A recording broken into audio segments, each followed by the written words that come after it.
지난주에 가이사 것은 가이사 것, 하나 빠졌다 그랬죠. 접속사 카이. 그러나 이 말은 앞에 걸 부정하는 거예요. 그래서 하나님 것은 하나님 것. 한마디로 이 땅에 하나님 것이 아닌 것이 있었느냐 그 말이죠. 하나님이 천지를 창조하시고 하나님의 모든 소유라는 사실을 말씀을 통해서 우리에게 말하고 있는 거죠. 여기서 우리가 알 수 있는 것은 영과 육은 나뉘어지지 않는다는 거예요. 이 이야기가 오늘 말씀을 풀어내는 핵심이 키가 될 수 있는 거예요. 그러므로 우리가 하나님을 위해서 있는 자가 아니에요. 하나님 앞에 있는 존재로서 기뻐하고 즐거워하는 것이지 내가 무엇으로 하나님 앞에서 할 수 있겠습니까? 그러므로 우리가 이 땅에 살아가는 날 동안에는 교회 일 따로 있고 세상 일 따로 있는 것이 아니라 다 하나라는 사실이에요. 재밌게 얘기한다면 교회에 오면 권사님이고 집에 가면 시어머니가 되면 안 된다는 거죠. 교회 와도 권사님, 집에 가도 권사님. 아멘. 들어가나 나가나 같아야 된다는 거예요. 근데 우리는 이거를 이분법의 원리로 알았어요. 교회 오면 거룩하고 세상에 나가면 내 마음대로 살고 그렇게 하면 안 된다는 거예요. 그러므로 우리가 하나님 앞에 있는 존재만으로 기뻐하고 감사할 수 있다면 그것이 하나님 나라고 천국의 삶을 살아간다는 거죠. 제가 예언 하나 하려고 그래요. 예언 100% 맞는 예언입니다. 제가 반드시 죽습니다. 난 죽을 겁니다. 반드시 죽을 겁니다. 이거 뭐 예언 틀리지 않을 겁니다. 그런데 더 하나 예언할게요. 저는 반드시 부활할 겁니다. 괜찮죠? 부활하는 거.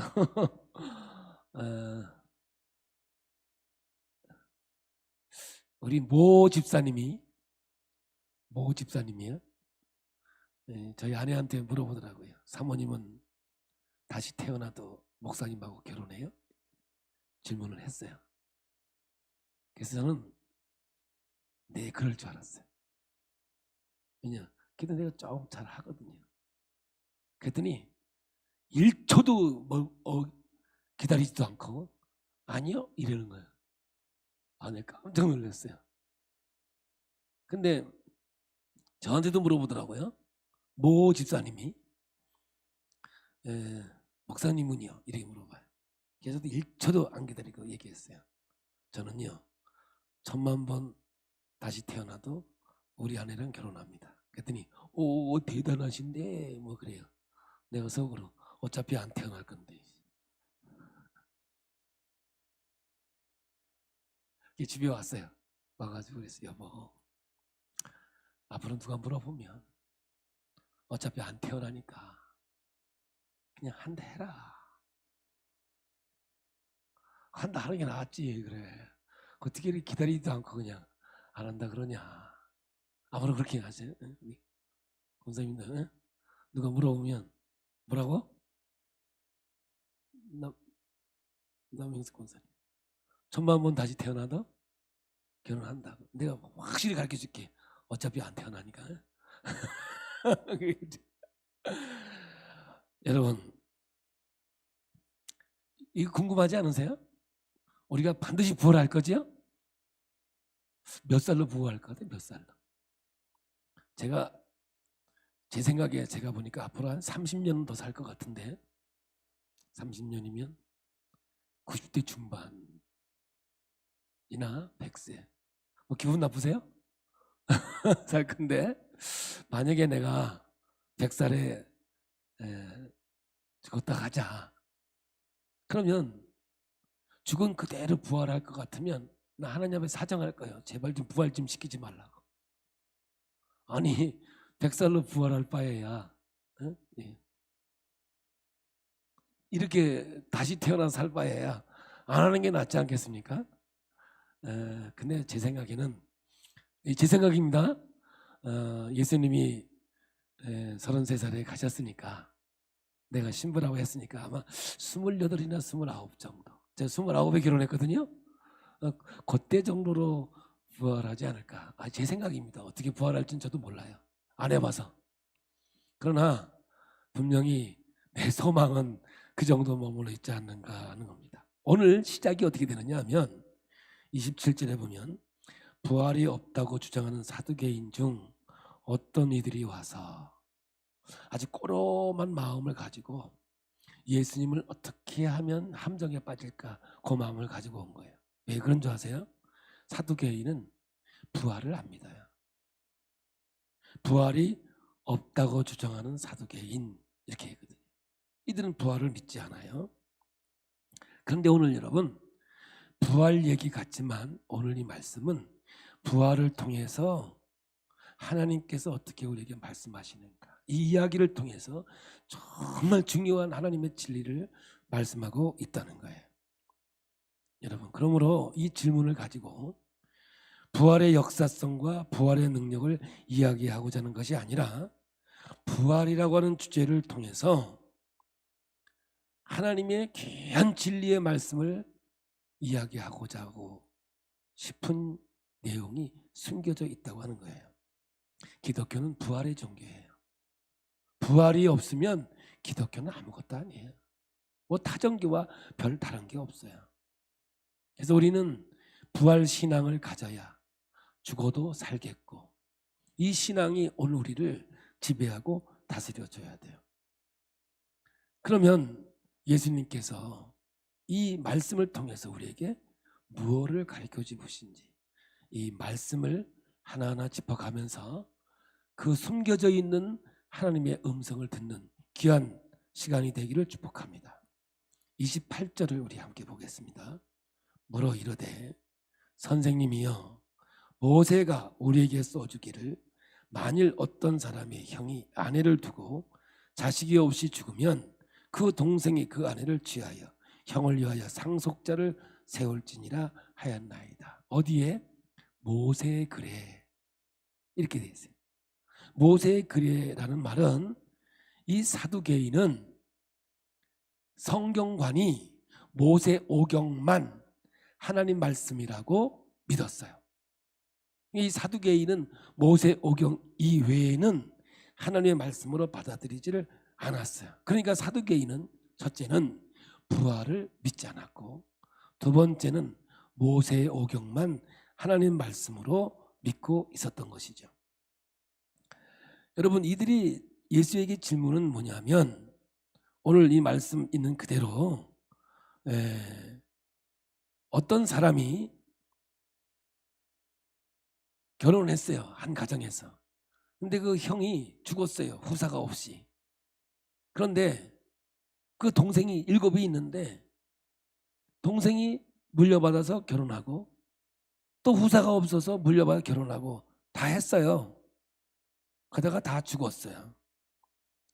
그런데 나중에 진짜 부활이 있다면 이들은 누구하고 결혼해야 사느냐 참 맞는 것 같으면서도 곤란한 얘기를 지금 예수님에게 질문하고 있는 거예요. 이거는 신명기에 나오는 계대 결혼법이라 그러는데 이거를 형사취수법이라고 그래요. 이건 뭐냐면 대가 끊어지지 않게 하기 위해서 형이 죽은 뒤에 후사가 없으면 동생이 형을 대신해서 형수와 부부의 관계를 맺고 살아가는 거죠. 이 이야기가 창세기 38장에 보면은 유다가 나오는데 유다에게는 세 아들이 있어요. 엘, 오난, 셀라. 세 아들이 있는데 큰 아들이 결혼했어요. 엘이. 그런데 후사가 없이 죽었어요. 그러니까 이 율법대로 법대로 둘째 오난이가 결혼을 했어요. 그런데 결혼을 해가지고 후사가 생기는 걸 목적으로 결혼한 건데 피임을 해요. 그래서 그 순간 즉사해서 죽어버립니다. 그래서 세 번째 여기 나오는 셀라가 이제 형수를 부인으로 모시고 살아야 되는데 너무 어려요. 너무 어리니까 이제 유다가 다말에게 면을 하기야. 이 아이가 후사를 위해서 결혼을 해야 되는데 너무 어리지 않느냐. 그러니까 내가 친정집에 잠깐 가 있으면 이 아이가 좀 장성해서 결혼한 나이가 되면 부를 테니 그때 와서 부부의 연을 맺어라. 보냈어요. 근데 세월이 지나도 불러주질 않는 거예요. 그러다가 어느 날 소문을 들었는데 시아버지 유다가 길을 지나간다는 소리를 듣고 창녀의 옷을 입고 유다를 유혹을 해서 임신을 해서 쌍둥이를 낳아요. 그러니까 쳐죽일 이렇게 됐잖아요. 그때에 지팡이와 도장을 그 증표로 준 것을 내놓으면서 시아버지의 악입니다. 근데 이 당시에는 이 부족의 국가로서 제일 중요한 게 후손이 아니겠습니까? 그래서 성경은 이걸 죄다 아니다 그런 말도 안 하고 이것이 결국은 예수의 계보 안에 들어있다는 것을 보면 참 우리가 이해할 수 없는 부분이지만 하나님 말씀 안에 있으니 우리는 그렇게 믿을 수밖에 없는 것이죠. 이렇게 이러한 그 계대 결혼법을 가지고 이 사두개인이 예수님에게 아주 그냥 간계를 부리고 있는 거예요. 아주 곤란한 얘기를 가지고 함정을 파는 거죠. 모세의 글을 가지고 시비를 거는 거예요.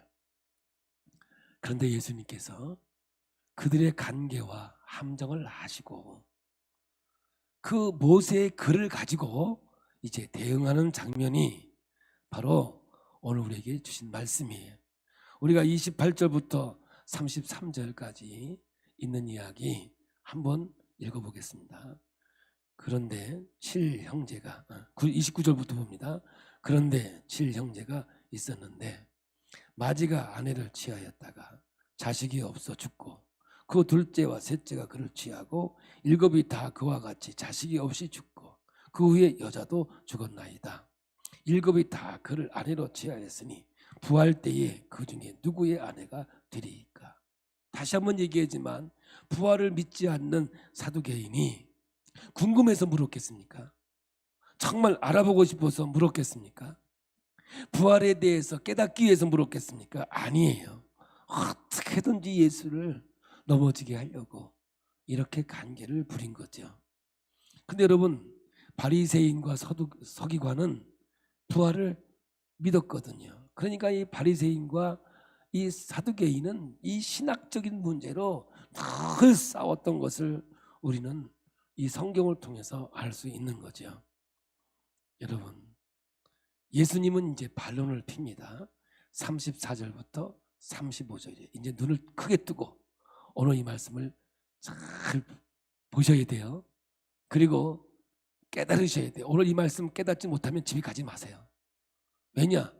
진짜 이 말씀 깨닫지 못하면요 우리가 신앙이 뭔지를 정확하게 분별도 못하고 그냥 교회 생활하는 것이 되니까. 자 34절부터입니다. 예수께서 이르시되 이 세상의 자녀들은 장가도 가고 시집도 가되, 그러니까 보세요. 예수님께서 말하는 게 이 세상이요, 이 세상은 자녀들은 장가도 가고 시집도 간대요. 그런데 35절입니다. 저 세상과 및 죽은 자 가운데서 부활함을 얻기 위해 합당히 여김을 받은 자들은 장가가고 시집가는 일이 없으며. 그러니까 이 세상이 있고 저 세상에 있습니다. 그러니까 저 세상에는 시집가고 장가가는 일이 없대요. 근데 거기 뭐가 있냐? 더 있어요. 36절입니다. 그들은 다시 죽을 수도 없나니 이는 천사와 동등이요 부활의 자녀로서 하나님의 자녀입니다. 그냥 천사와 같다는 게 아니에요. 동급이라는 거예요. 그렇게 위상이 높다고 말이죠. 여기에 두 가지의 인생길이 있다는 것을 표현하고 있습니다. 예수님께서 34절에는 이 세상, 35절에는 저 세상. 그러니까 이 세상에 있고 저 세상에 있다는 거예요. 예? 그런데 이 세상에는 시집도 가고 장가도 가요. 근데 저 세상은 장가가고 시집간 일이 없어요. 분명히 말해요. 그리고 다시 죽을 수도 없다는 거예요. 예수님께서 저 세상에 대해서 이야기하고 있는 거죠. 그런데 여러분, 이 세상과 저 세상은 뭐냐? 부활이 전제된 이야기예요. 왜냐? 이 세상엔 죽게 돼 있는 거거든요. 죽고 나서 저 세상이 있다는 말은 뭐예요? 영생이 있다는 거예요. 부활이 전제된 이야기라는 거예요. 그러면서 예수님께서 꺼내던 이야기가 모세의 예증이에요. 지금 사두개인들이 모세의 글을 가지고 시비를 거니까 예수님이 피하지 않고 정면으로 이 이야기를 가지고 받아치고 있는 거예요. 그래서 모세의 글을 가지고 이제 해설을 합니다. 예수님께서. 그것이 37절부터 38절이에요. 이 이야기는 출애굽기 3장에 나오는 모세가 하나님을 부를 때 떨기나무 앞에서 하신 말씀이에요. 그걸 이제 예수님께서 가져오셔서 이 말씀을 하고 있는 겁니다. 37, 38절입니다. 죽은 자가 살아난다는 것은, 이 말은 부활이라는 것은 이런 뜻이에요. 모세도 가시나무 떨기에 관한 글에서 주를 아브라함의 하나님이요 이삭의 하나님이요 야곱의 하나님이라 칭하였나니, 하나님은 죽은 자의 하나님이 아니요 살아있는 자의 하나님이시라. 하나님에게는 모든 사람이 살았느니라 하시니. 참 어려운 얘기지만 꼭 깨달으셔야 된다는 말이에요. 지금 예수님은 부활의 질문을 받고 이 세상 저 세상의 이야기로 답을 합니다. 다시 말하면 부활을 전제로 하는 얘기라고 했습니다. 죽은 자가 살아난다는 것은 이거예요. 부활입니다.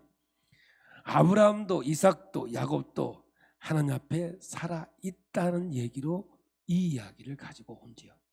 그러니까 뭐냐면 과거 시제로 쓰여지지 않고 현재 시제로 이 글이 쓰여지고 있다는 사실이에요. 분명합니다. 하나님 앞에 아브라함이 지금도 살아있다는 거예요. 부활의 약속을 믿고 아브라함도 이삭도 야곱도 살아있다라는 것을 지금 말씀하고 있는 거거든요. 그래서 하나님은 죽은 자의 하나님이 아니라 산 자의 하나님이라는 것이고, 그 하나님은 지금도 우리에게 살아있는 하나님이라는 거예요. 이게 부활신학이고 부활신앙을 이야기해요. 죽어도 살겠고 이야기해요.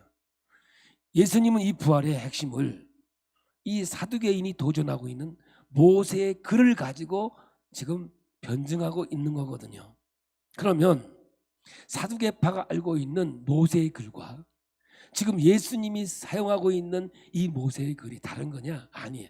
같은 말씀이거든요. 같은 글인데 무슨 차이냐?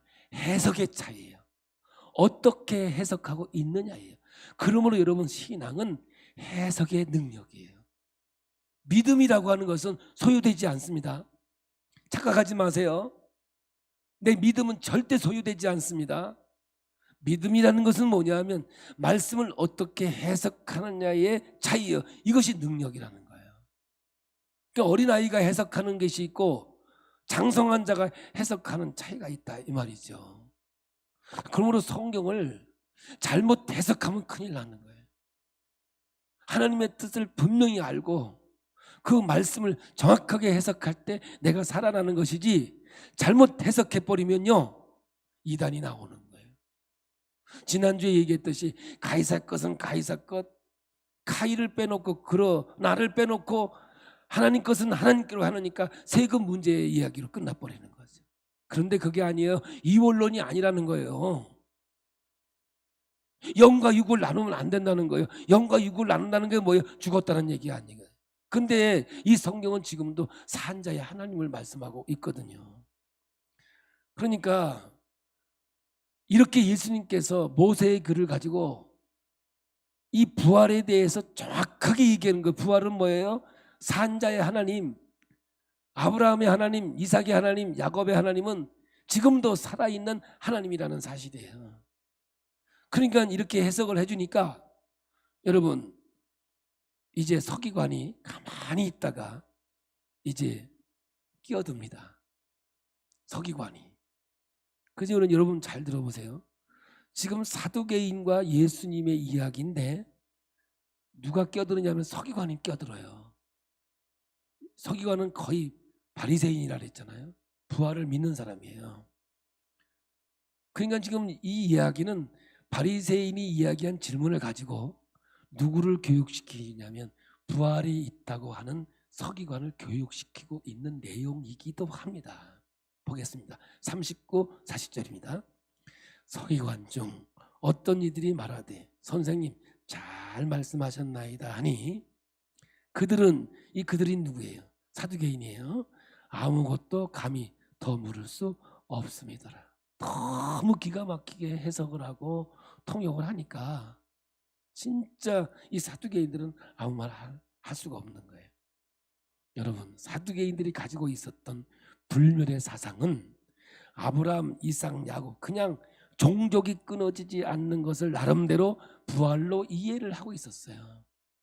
그러니까 성경을 잘못 해석하고 잘못 믿고 있었다는 거죠. 그런데 여기에 살그머니 감춰진 인물 하나가 맨 마지막에 슬쩍 들어오는데 들통이 나는 거예요.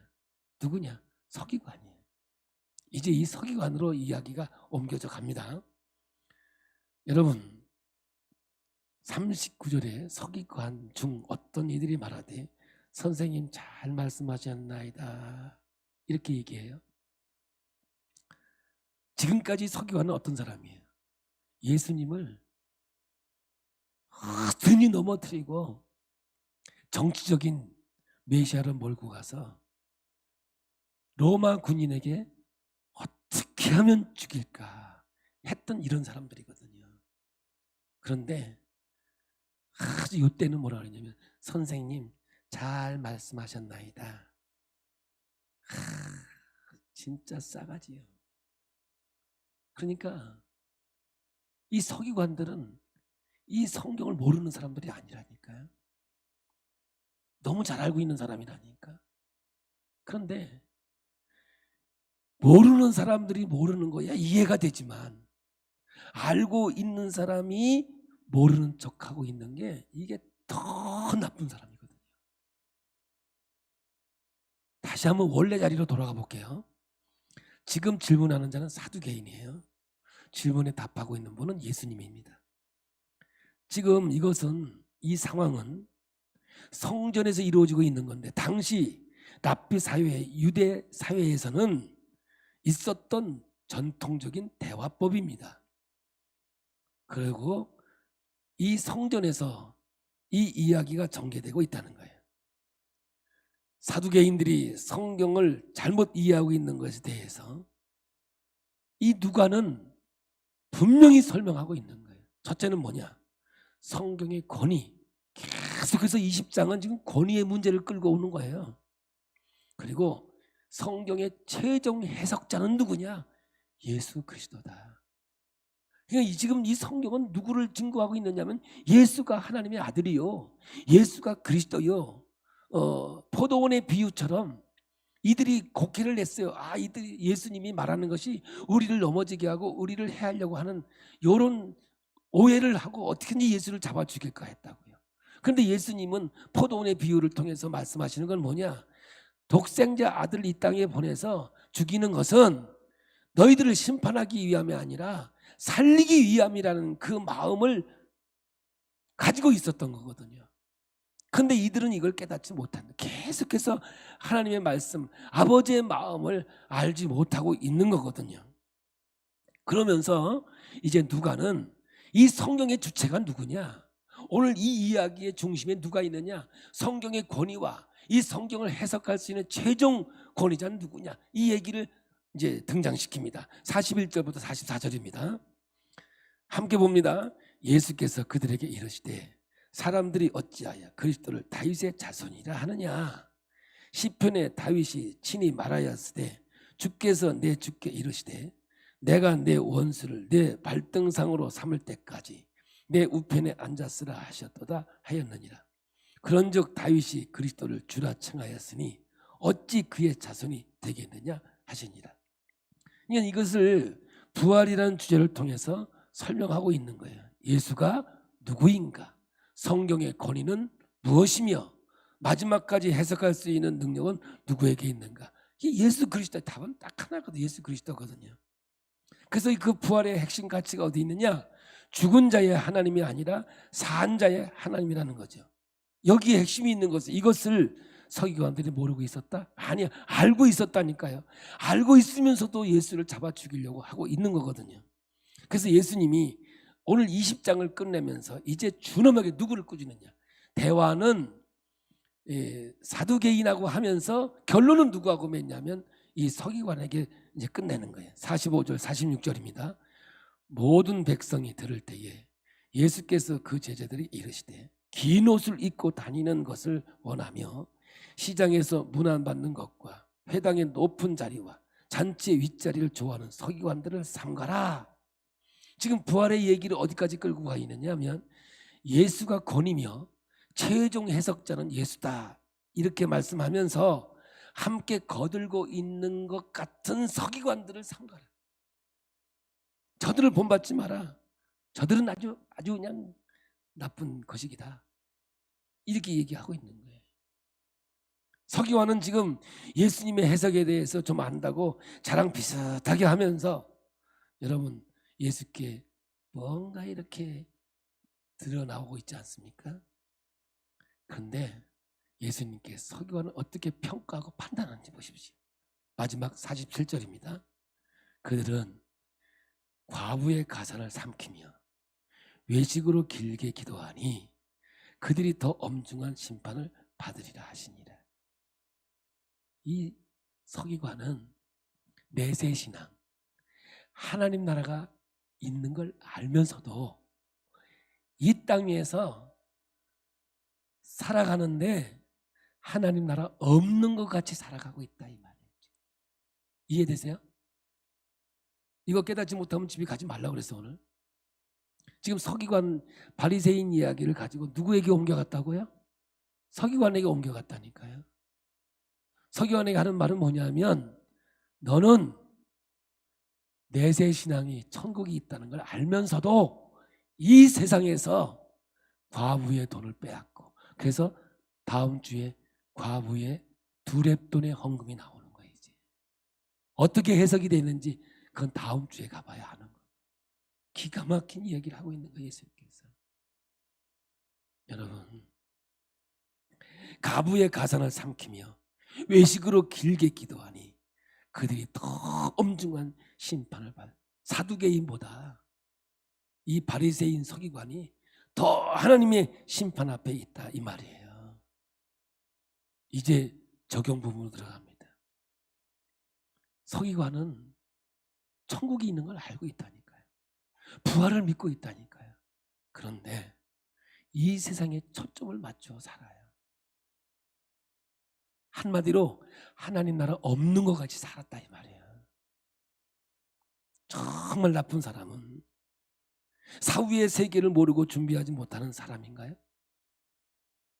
아니에요. 사두개인 아니에요. 지금 얘기하고 싶은 것은, 예수님은 서기관을 질타하고 저들을 삼가라는 거예요. 한마디로 가까이 하지도 말라는 말입니다. 그래서 예수님께서는 지금 알고도 딴짓하는 자, 이 얘기를 하고 있는 거거든요. 죄송합니다만 이 안에 뭐가 담겨 있느냐면 저를 포함해서 우리 모두가 여기에 담겨져 있어요. 남 얘기 아닙니다. 노아는 목사 빼고 아닙니다. 노아는 목사를 포함해서 우리 모두가 여기에 담겨 있다고요.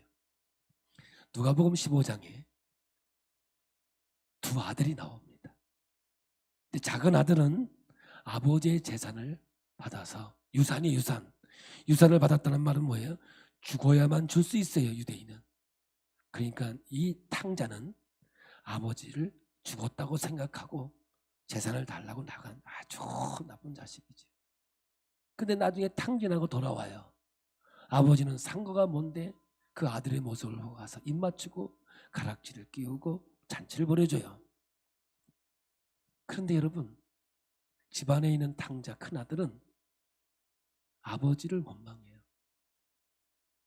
저렇게 재산을 받아 탕진하고 돌아온 놈을 저렇게 받아주면서 나는 이렇게 아버지를 위해서 열심히 일했는데도 염소가 아니요. 염소가 아니요. 염소 새끼 한 마리도 잡아주지 않으면서 불평하고 원망을 쏟아내고 있어요. 이 큰아들은 아버지의 마음을 전혀 모르고 있는 내용이라니까요. 포도원의 비유를 통해서 독생자까지 보내준 이유는 저들을 심판하고자 하는 것이 아니라 저들을 구원하기 위해서 아버지의 마음을 표현하고 있는 거거든요. 근데 우리는 뭐냐? 세상 것은 세상 것, 하나님 것은 하나님 것으로 이원론을 시켜버렸단 말이에요. 여러분, 집안에 있는 탕자가 더 큰 문제잖아요. 오늘 성경에 누가복음 15장에 있는 탕자의 이야기는요, 집안에 있는 탕자를 이야기하고 있는 거예요. 유대인들, 너희들 내가 택하여 하나님의 자녀로 삼았는데 너희들이 선민이라는 그것 때문에 나를 버리고 너를 떠났지 않았느냐, 그 얘기를 고발하고 있는 내용이 하나예요. 여러분, 지금 사두개인을 나쁘다고 하는 게 아니에요. 서기관 너희들이 더 나쁘다는 거예요. 너희들은 천국이 뭔 줄 알면서, 하나님 나라가 누구인 줄 메시아가 누구인 줄 알면서 너희들은 그걸 없는 것 같이 살고 있지 않느냐. 오늘 이 본문은요, 이 얘기를 하고자 하는 하나님의 뜻이에요. 예를 들어서 얘기해 볼게요. 지금 동계 올림픽을 하고 있습니다. 저 선수들이요, 저 시합을 뛰기 위해서요 1년 동안 얼마나 고생을 하는지 몰라요. 진짜 열심히 합니다. 프로 선수들이요, 여름에 시합하는 뭐 야구나 이런 선수들은요, 이 동계 훈련을 어떻게 했느냐에 따라서 그 시즌을 잘 보낼 수가 있어요. 오늘 우리는 이 땅에 살지만 이 땅에서 어떻게 사느냐가 예수님께서 말씀하고 있는 이 세상 저 세상의 이야기거든요. 아브라함의 하나님, 이삭의 하나님, 야곱의 하나님은 살아있는 자의 하나님이에요. 그래서 지금 이 성경은 과거, 현재, 미래를 구분하지 않아요. 과거에도 살았고 지금도 살았고 영원히 살아있는 하나님이에요. 그리고 아브라함은 뭐예요? 과거에도 살아계신 하나님이었고 지금도 살아있는 아브라함의 하나님이고 영원히 살아있는 하나님이 아브라함의 하나님이에요. 그러면 오늘 우리에게는 뭐예요? 과거에도 우리 하나님이었고 지금도 하나님이고 영원히 하나님, 이게 부활이라고 설명하고 있는 거예요. 산자의 하나님이라는 거죠. 그런데 서기관은 이 천국을 알면서 이원화시켜 버렸어요. 가이사 것은 가이사 것, 하나님 것 하나님. 이게 이단이라니까요. 하나님의 일이 따로 있고 세상 일이 따로 있습니까? 아니거든요. 이 종합해 보는 거예요, 여러분들. 그래서 여러분 주상창 얘기하잖아요.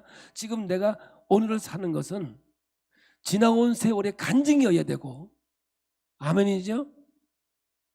여러분 여기에 이 말씀이 담겨 있는 거예요. 지금 저 세상의 이야기가 저 세상의 이야기가 아니라니까. 오늘 내가 천국을 사는 자의 삶이 될 때 진정한 부활의 능력 안에 살아가는 그리스도인의 삶이라고 말씀하고 있는 거라니까요. 그 프로 선수들이 한 시즌을 위해서 얼마나 훈련하고 애를 쓰는지 몰라요. 왜? 그 시즌을 위해서. 그런데 이 서기관은 천국이 있는 줄 알면서 이 세상에 천국 없는 것 같이 살아왔어요.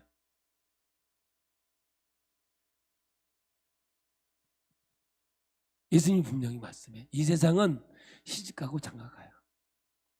근데 저 세상은 시집가고 장가가지 않는데요. 그럼 뭐 하느냐? 저도 잘 몰라요.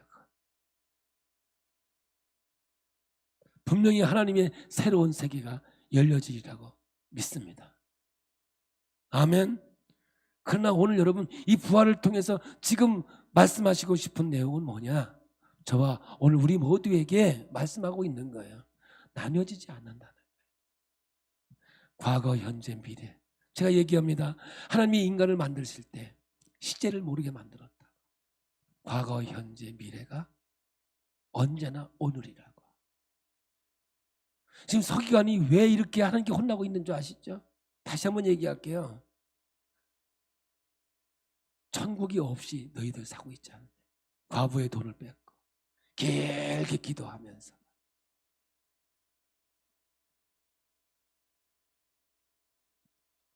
하나님 앞에 감사치 않고 하나님 앞에 온전히 영광 돌리지 않고 살아가지 않느냐. 오늘 여러분, 엠마오의 두 제자가요, 예수의 부활을 봤다니까요. 경험했어요. 그런데도 불구하고 실망해서 엠마오로 내려가고 있다니까요. 지금 엠마오로 가는 두 제자가 예수의 부활을 안 본 게 아니야, 봤다니까요. 그런데도 불구하고 실망해서 엠마오로 내려가요. 이때 예수님이 그들에게 가까이 와서 이사야의 글을 풀어서 말씀을 그들에게 이야기해줘요. 그리고 함께 떡을 뗄 때 그들의 가슴이 뜨거워지고 말씀이 뭔가를 깨닫기 시작했단 말이에요. 그게 뭔지 아세요? 부활이라는 것이 뭔지를 알아야 돼요. 과거에도 살았고 지금도 살았고 영원히 사는 이 생명의 역사가 언제 이루어지고 있는 거예요? 내가 죽으면 천국 간다. 맞아요. 틀린 거 아니라니까요. 그러나 오늘 성경은 얘기하는 거예요. 네 가슴이 지금 뜨겁지 않더냐. 지금 그 부활의 하나님의 세계를 지금 너 누리고 있지? 지금 너 기뻐하냐? 너 감사하냐? 이 얘기를 하는 거예요. 그래서 오늘 성경은요, 항상 기뻐하라는 거예요. 이건 그냥 기뻐하라는 거예요. 전쟁터에서 명령형이란 말이에요. 이 말은 뭐냐? 너 이 세상에서 천국을 살아야 된다, 이 뜻이에요. 범사에 감사하라. 우리가 지금 뭐 감사할 일이 뭐 있겠습니까? 그러나 내가 살아가는 현실 속에서 부활의 능력 속에 있는 자, 감사하네. 그러니까 제가 이걸 설명할 때요, 저절로 되는 게 아니다. 저절로 되는 건 다 마귀의 계계다. 남 흉보고 원망하고 불평하는 거 배우지 않아도 잘한다. 삐지는 거 얼마나 애들 보세요. 뭐 가르쳐준 것도 없는데 뭐라 밥 안 먹어? 안 가르쳐도 잘합니다. 그러나 한 시즌을 위해서 동계훈련을 해야만 그가 한 선수로서의 삶을 살듯이 이 땅 위에서 기뻐할 수 있고, 아멘 하세요. 기도할 수 있고 감사할 수 있는, 이것이 하나님이 우리를 향한 뜻이라고 말씀하고 있잖아요. 이건 전쟁터에 쓰는 명령형이에요. 억지로라도 하라는 얘기거든요. 왜? 뭐가 있기에? 천국이 지금. 그래서 여러분 나눠지면 안 돼요. 이원론은 여러분 이단이에요. 그러므로 지나온 세월을 오늘 원망하고 불편한 거 아니에요. 감사하는 자가 돼. 그래서 주 안에 있는 사람은 헛sol 생활도 아니에요. 헛 인생을 산 게 아니라니까. 주 안에서 그러한 모든 것들이 담겨져서 오늘 나를 만들어주신 하나님의 역사라는 거예요. 오늘 이 성경에서 하고 싶은 얘기예요. 그래서 제목을, 여러분 이 땅 위에서 천국을 살아내야 됩니다. 그렇지 않으면 서기관처럼 함께하지 말라는, 저들은 하나님의 심판 앞에 있다. 뭐예요? 천국이 있는 거 알면서, 다음 하나님의 세계가 부활의 역사가 있는 거 알면서 지금 이 세상에서 사는 것처럼 산다는 거예요. 남의 돈 빼앗고 자랑하고 결국은 예수까지 잡아주기는, 자기들의 권력을 위해서, 자기들의 명예를 위해서.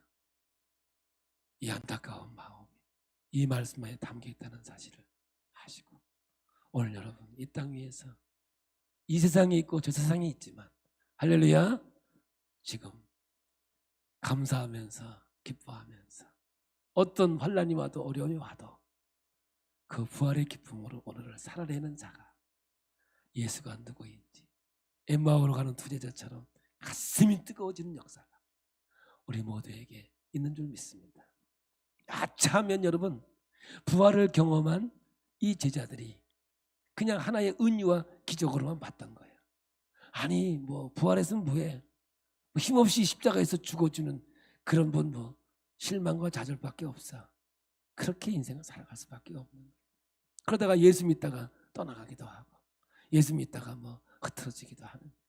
그러나 이 하나님의 말씀이 내게 생명이 되어졌다면 오늘을 정말 천국을 살아가는 우리 모두가 되는 진정한 평화, 팍스 로마가 아니라 주님이 주시는 평화, 이 기쁨을 누리는 우리 모두가 된다는 사실을 잊지 마시고 오늘도 정말 그리스도인의 삶을 살아가는 저와 여러분이 되기를 예수의 이름으로 축복합니다.